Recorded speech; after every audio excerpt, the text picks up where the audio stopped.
Laser करवाने के बाद जी। कौन-कौन सी एहतियाती तदाबीर भी इख्तियार करनी पड़ती हैं? बेसिकली कोई भी इलाज आम तौर के ऊपर इस चीज़ पे ज़ोर देकर किया जाता है, उसका फ़ायदा आपको तब है जब आपकी नॉर्मल फंक्शनिंग जो है वो डिस्टर्ब ना हो। आई सर्जरी हो गई है तो हुँ, आपने धूप में ज़्यादा नहीं जाना। जाना भी है तो सनग्लासेस लगा के जाना है और अक्सर सर्जरीज़ के बाद हम देखते हैं ना लोगों ने जी, जी। सनग्लासेस लगाई होती हैं जिससे जी, सबको पता चल जाता है कि आँखों का कोई इलाज करवा कर आए जी, हैं। जी। तो ये वाली चीज़ें जो होती हैं वो ज़रूरी होती हैं करनी या नहीं होती? जो ब्लैक ग्लासेस हैं, इनका ताल्लुक आई की सेंसिटिविटी के साथ है, जो किसी भी प्रोसीजर के बाद पैदा हो सकती है, यानी रोशनी आँख में चुभ रही है। लेकिन जनरली इसका हीलिंग से कोई ताल्लुक नहीं है। लेज़र करवाने के लिए, ठीक है, जिन लोगों को ग्लासेस से बहुत ज़्यादा इश्यूज़ होते हैं, मोस्टली ख़वातीन को मसले होते हैं। जी, जी, शादियों बिल्कुल। में जाना होता है, ग्लासेस नहीं लगा सकते, लेकिन ग्लासेस नहीं लगाएँगे तो नज़र भी नहीं आएगा। बिल्कुल, तो बिल्कुल, आपके पास जब आती हैं, इस तरह की ख़वातीन आती हैं, ख़ैर अब तो मर्द भी करवाते हैं, लेकिन बिल्कुल। मेरा ख़्याल है मेजॉरिटी ख़वातीन होंगी, if I am not wrong. नहीं, अब तकरीबन बराबर है अच्छा, इंसिडेंट। इक्वल हो। लेकिन उसमें मैं आपको ये बात बताता चलूँ जो इम्पोर्टेंट चीज़ है इसमें मेंशन करना देखें एक कॉस्मेटिक एस्पेक्ट ज़रूर है उसका हुँ, लेकिन कॉस्मेटिक एस्पेक्ट उस वक़्त तक काम करता है जब तक आपके नंबर को बहुत बड़े नहीं होते हैं। हुँ, क्योंकि अगर किसी का बहुत ज़्यादा वीक है तो चाहे वो मेल है या फीमेल अल्टीमेटली उसको ग्लासेस लगाने पड़ेंगे क्योंकि हुँ। उसके बगैर वो बिल्कुल ही नहीं अपने काम कर पाएँगे। राइट, तो राइट। ये जो आपके लिए जो सिलेक्शन है कि हम लगाएँ ग्लासेस या ना लगाएँ, ये छोटे नंबर्स में 2 नंबर, 3 नंबर, 1 नंबर तक तो मैटर करती है। हुँ, लेकिन जब नंबर इससे भी ऊपर चले जाते हैं तो उस वक़्त फिर मजबूरी बन जाता है तो लोग लगाते हैं। हुँ, तो ग्लासेस में जितने भी ग्लासेस रिमूवल में ज़रूरी नहीं है कि आप मतलब इसको सिर्फ़ और सिर्फ़ प्योरली कॉस्मेटिक नज़र से देखें। हुँ, बहुत सारे लोग जिनको बहुत हेवी या मोटी ग्लासेस लगी हुई होती हैं या उनके नंबर इस तरीके के होते हैं, सिलिंड्रिकल नंबर्स हैं, हुँ, हाई सिलिंड्रिकल नंबर्स हैं, तो उसमें आपकी जो विज़न है वो इतनी ज़्यादा डिस्टर्ब होती है, उसकी क्वालिटी इतनी ज़्यादा हुँ। ख़राब होती है कि आपके लिए ये एक नेमत से कम नहीं है कि आप लेज़र करवा के उससे जान छुड़वा लें। तो कॉस्मेटिक के अलावा एक थेराप्यूटिक इश्यू भी है, यानी कि हुँ। प्रॉपर इलाज के तौर पे भी हम इसको लेते हैं। तो इसकी एज लिमिट क्या होती है? किस एज में हम करवा सकते हैं? देखिए एज लिमिट जो है ये इसकी एक मिनिमम एज तो है, यानी हुँ, कि 18 इयर्स तक और उससे पहले हम आम तौर के ऊपर लेज़र नहीं करते हैं। कुछ हुँ, सिलेक्टेड केसेस हो सकते हैं जिनमें नंबर रुक चुका हो, लेकिन एक समझाने के लिए जो बेसलाइन एज है वो 18 इयर्स है, हुँ। कम से कम। ज़्यादा से ज़्यादा की कोई एज लिमिट नहीं है।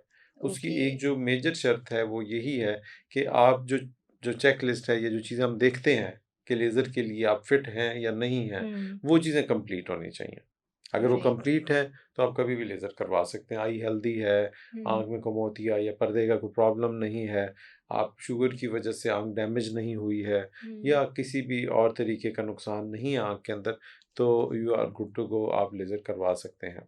चल लेज़र करवाने के बाद जी। कौन-कौन सी एहतियाती तदाबीर भी इख्तियार करनी पड़ती है हमें? ये एक और बहुत इम्पोर्टेंट क्वेश्चन है, हुँ, जो हमसे पूछा जाता है कि और उसमें जो एक इंटरेस्टिंग फैक्ट है वो ये है कि हर किसी की जो क्वेश्चंस होते हैं वो डिफरेंट होते हैं।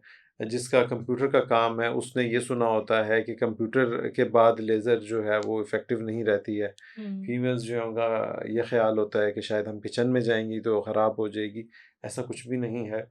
बेसिकली कोई भी इलाज आम तौर के ऊपर इस चीज़ पे ज़ोर देकर किया जाता है कि उसका फ़ायदा आपको तब है जब आपकी नॉर्मल फंक्शनिंग जो है वो डिस्टर्ब ना हो। ये हुँ, बेसिक क्राइटेरिया होता है किसी भी इलाज का जो हम करते हैं। इलाज का मकसद आपकी ज़िंदगी को आसान बनाना या बेहतर बनाना होता है, ना कि उसमें मज़ीद मुश्किलें पैदा करना। तो इस हवाले से ऐसी कोई लंबी चौड़ी एहतियात नहीं है। शुरू की हुँ, जो चंद हफ़्ते की या चंद दिनों की हीलिंग है वो तो ऑब्वियसली चाहिए होगी। लेकिन एक दफ़ा जब आपकी हीलिंग कंप्लीट हो जाती है, आँख सेटल कर जाती है, तो उसके बाद आप अपनी लाइफ़ बिल्कुल उसी तरीके से आँखों को जो है वो इस्तेमाल कीजिए, जैसे आप पहले कर रहे थे। चाहे आप कॉन्टैक्ट लेंस लगाएँ, कॉस्मेटिक्स यूज़ करें, नज़दीक का काम हुँ। करें, लैपटॉप, मोबाइल, तो वो तमाम चीज़ें आप कर सकते हैं। राइट। अच्छा, अक्सर औकात मैंने सुना भी है कि अब ये मिथ भी हो सकती है जी, जी, क्योंकि लोग क्या बिल्कुल। कहते हैं कि अगर आपकी आई सर्जरी हो गई है तो हुँ, आपने धूप में ज़्यादा नहीं जाना। जाना भी है तो सनग्लासेस लगा के जाना है और अक्सर सर्जरीज़ के बाद हम देखते हैं ना लोगों ने जी, जी। सनग्लासेस लगाई होती हैं जिससे जी, सबको पता चल जाता है कि आँखों का कोई इलाज करवा कर आए जी, हैं। जी, तो बिल्कुल। ये वाली चीज़ें जो होती हैं वो ज़रूरी होती हैं करनी या नहीं होती? Again it's a myth hmm, और if not 100% then at least 99% myth तो है ये। कुछ स्पेसिफिक केसेस होते हैं यकीनन। जो ब्लैक ग्लासेस हैं इनका ताल्लुक आई की सेंसिटिविटी के साथ है, जो हुँ, किसी भी प्रोसीजर के बाद पैदा हो सकती है, यानी रोशनी आँख में चुभ रही है। लेकिन जनरली इसका हीलिंग से कोई ताल्लुक नहीं है। ये सिर्फ़ हुँ, और सिर्फ़ आपकी कम्फ़र्ट के लिए हो सकती है कि लेज़र के बाद या किसी सर्जरी के बाद आँख में पैदा होने वाली चुभन या लाइट सेंसिटिविटी को आप अवॉइड कर सकते हैं ग्लासेस से। लेकिन जो हीलिंग का प्रोसेस है उसमें कतई कोई उसकी हेल्प नहीं है, और लॉन्ग टर्म में तो धूप का बिल्कुल कोई इसमें कोई रोल नहीं है किसी किस्म का। अगेन वही बात जो मैंने थोड़ी देर पहले की थी कि आपकी नॉर्मल फंक्शनिंग उसी तरीके से चलेगी जिस तरह वो हुँ। पहले चल रही थी। अच्छा, पाकिस्तान में इसकी कॉस्ट राउंड अबाउट कितनी बन जाती है, कोई अगर करवाना चाहे तो? देखिए, कॉस्ट जो है ये एक बहुत ही जो मतलब डिफ़िकल्ट इस सेंस में है कि हर सेटअप के जो चार्जेज़ हैं या उसके हुँ, जो एक्सपेंसेस हैं वो बड़े डिफरेंट होते हैं। हुँ, लेकिन इसमें जो रेंज है वो तकरीबन आप समझ लीजिए कि शायद 60-70,000 से स्टार्ट होके हुँ, ये 2,50,000 या 3 लाख तक भी जाता है। तो इसमें, हुँ, और उसकी वजह ये है कि इसमें बेतहाशा किस्में हैं लेज़र्स की, और आपको कौन-सी सूट करेगी, हुँ। ये जो है ये चेकअप के बाद पता चलता है।